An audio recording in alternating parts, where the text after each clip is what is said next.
to a quad. About that, because let's be real. On the old WNBA front, this is the most relevant the league is going to be for the next couple of weeks. Because we can be honest, during a couple of weeks, Caitlin Clark is out injured. Doesn't matter what happens. Does not matter what happens. No one. The WNBA finds itself once again under the microscope, but this time, it's not about refs or rough fouls. The storm centers on something far more worrying. Stephanie White's recent update on Caitlin Clark's injury sent shockwaves through the basketball world. The hesitation and uncertainty in her voice make it clear this situation is far more serious than anyone is willing to openly admit. This groin injury, and how much of an absence do you expect from her beyond today? Yeah, late last night. I think it's very much a day-to-day thing, how she responds to treatment. I stay in my lane and let our strength and conditioning and our physical, our AT staff do what they do best. But yeah, I found out late last night, and then we'll treat it day to day. Back-to-back a factor at all with that? I mean, I don't know if it's a factor from a physical standpoint, from an athletic training standpoint. Certainly in my mind, it is. But at the same time, she's shown that she's tough and she's a quick healer. The reality is becoming impossible to ignore. Caitlin Clark, the league's biggest star, has been repeatedly targeted all season, and now the physical toll has caught up to her. She's sidelined with an injury no one saw coming, or perhaps didn't want to see coming. The impact on the team, the league, and her career is immediate, and the questions keep piling up. Left. How much patience do I need to have before I can start going nuclear? Because I am getting very frustrated with what I am seeing. To everybody that said Caitlin Clark didn't look like herself, salute to you. For everybody that said Caitlin Clark might be going through something, salute to you. Clearly, you all saw what that person that stands there like this can't see. We all saw what was going on. Man, something's not right. When Stephanie White addressed Caitlin Clark's sudden groin injury, the confidence fans were hoping for was nowhere to be found. Instead, we saw a coach clearly caught off guard, giving vague answers that left more questions than they answered. Fans didn't get reassurance, they got uncertainty. Reported yesterday, like pain in the left groin.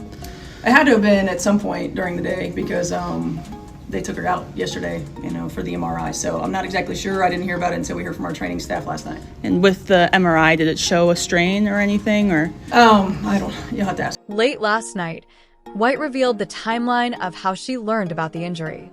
Clark reportedly experienced pain and had an MRI on Wednesday, but White only found out when her training staff reached out that evening. That's not the smooth, controlled injury management fans expect from a professional organization. It's a red flag. Rushed her back. And within rushing her back, she re-injured that same quad. And then you rushed her back again. And then within rushing her back, she was forced to put pressure and put stress on different areas surrounding that quad. That leads us to our most recent groin injury. I don't need a degree to think for myself.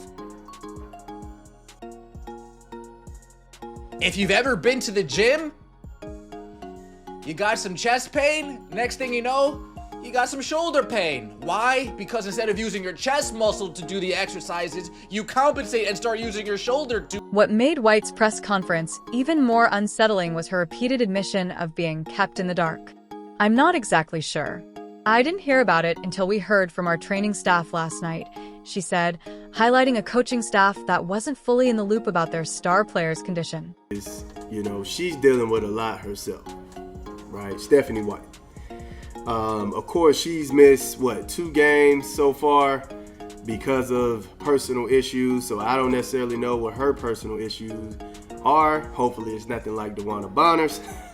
But nonetheless, she's dealing with some things of her own, so maybe it's a tad bit difficult to keep up with every single thing that happens with her players.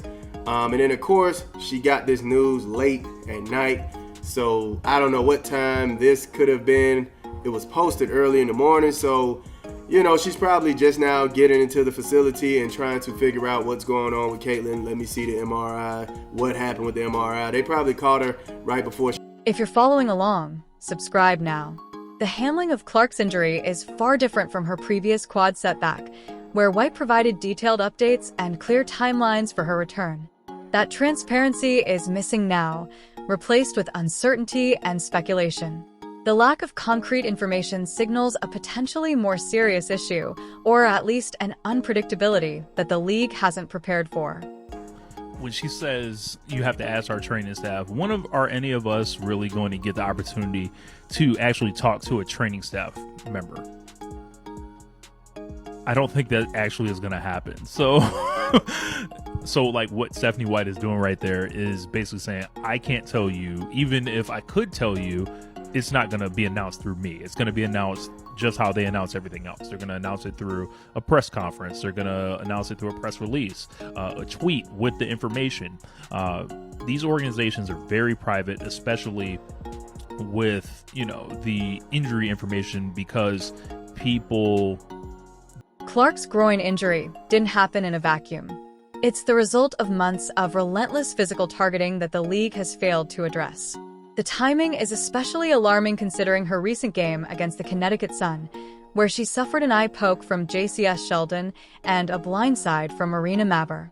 Since returning from her quad injury on June 14th, she's endured what can only be described as a nightmare.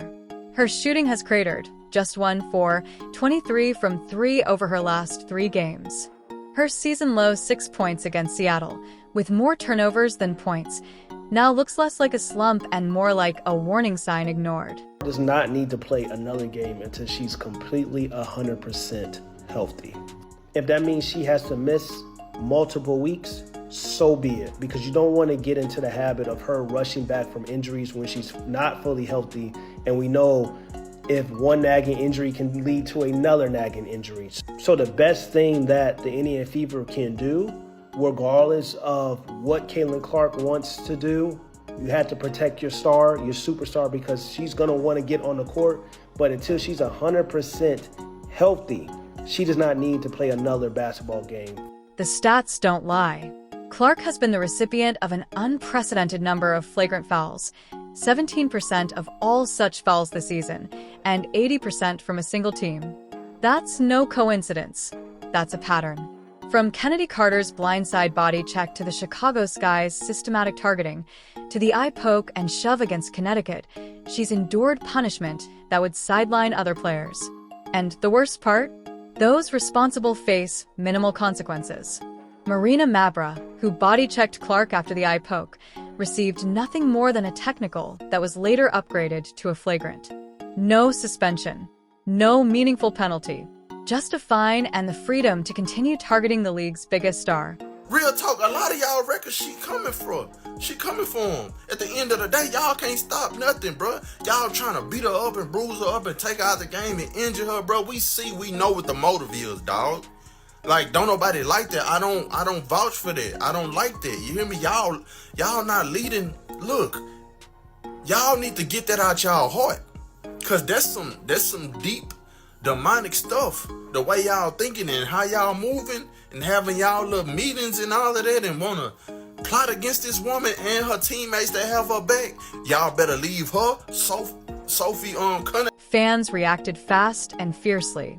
Social media erupted with calls for Clark to leave the WNBA entirely.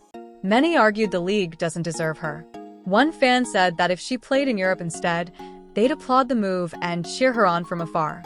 They see the WNBA's lack of protection, the 55% drop in ratings during her absence, the 47% ticket price crash for the Fever, and the technicals she receives while being assaulted, and they're done watching her be treated this way. Finding out this morning that we probably need to hold out again today. It's just, it really is a day-to-day thing, and I think for us, making sure that we're prioritizing her long-term health and wellness. It's anybody who's had some of these types of injuries understand that sometimes it's a process. She's a quick healer and she's been doing everything that she can to get back on the floor. So, we just want to make sure that we're hypersensitive to the big picture. The mainstream media hasn't helped. They celebrate Clark's achievements and the ratings she generates, but remain largely silent on the systematic targeting she faces. When veterans and analysts dismiss these concerns as favoritism, they miss the point. Protecting star players isn't about coddling. It's about safeguarding the athletes who carry the sport. Look at Tiger Woods in golf. He wasn't protected because he was special. He was protected because the sport knew its stars needed safety to perform at the highest level. But I'm going to keep saying it. Something is going on. I don't know what it is, man, but that's uncalled for. And we can see it. I don't know if we need to look into the committee, with the higher up players, the veteran players. I don't know what we need to look at, but we need to look somewhere. Stephanie White's uncertain tone should be a wake-up call for WNBA leadership. When a coach can't get clear answers on a star player's condition, when that player is being repeatedly targeted with minimal consequences for the offenders, and when the league's top draw considers leaving for overseas, you're staring at a crisis bigger than basketball. The WNBA is at a crossroads. Either continue letting intimidation dictate play, or recognize that protecting stars is both smart business and basic human decency. Look at the WNBA and Caitlin Clark. Who is set to make WNBA players more money?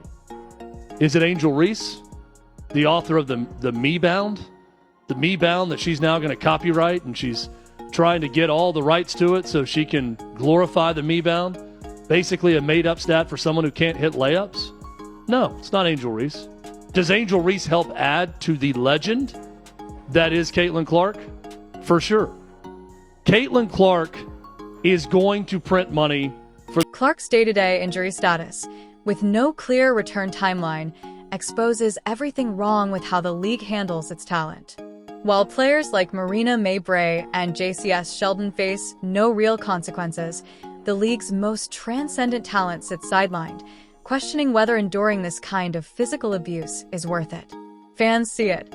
Paige Booker's even called the pressure inhumane, and she's not just talking media expectations. She's calling out a system that demands elite performance while letting punishment slide unchecked. It's no secret that Caitlin Clark has been struggling in her shooting since coming back from injury. She had that big game right after the initial leg injury where they played the Liberty, they beat the Liberty. She had 30-something, Sabrina had 30-something. It was a fantastic game. But since then, she has been really struggling from the field. There's been reports of her maybe having her migraine issues again. There's been reports of her in interviews she's been coughing a lot and kind of sniffling, was she sick? And now she is out for tonight's game because of a groin injury. And even in her post-game interview the other night, she said, it felt good coming out of my hands, and then it just wasn't going in. They feel good. They feel like typical Caitlin Clark shots. She doesn't feel like anything is different, but then they just weren't going in. And then we saw this at the end of the game the other night. It almost looked like it was her leg and ankle again. She gets up. Erica Wheeler comes and helps her.